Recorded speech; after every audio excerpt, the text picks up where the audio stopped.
As secretaries, we always get asked the question, what is considered an area? So I wanted to just take you through a couple rooms and show you what an area is. So we're gonna start right here in this bedroom. We would consider this one area. Where most people don't move the bed or anything, we're just gonna go and clean around that. That's one area. This room right here is also considered its own area, including that little closet that's carpeted there. That would be part of the same area. So this is, again, another area. What we charge is 3 areas for $139. But if you watch our social media accounts, you'll see that we do specials on 3 areas. So let's go look at a third area. This right here is another area.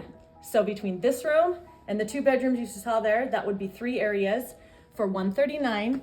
But again, if you watch our social media accounts, you can see that we'll do specials where you can get all 3 of these rooms done for $119.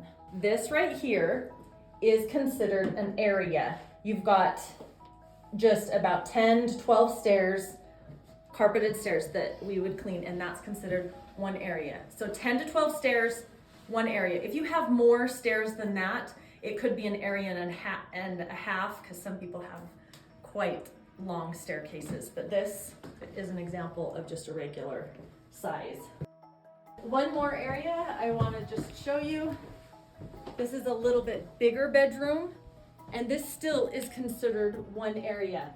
So an area charge is 200 square feet or less. The room I'm standing in is 200 square feet or less. And it also right here includes, again, the closet to be able to get that all in one area. So now I've shown you 4 areas, 2 bedrooms up front and now 2 bedrooms at the back. Actually 5 areas if you include the stairs.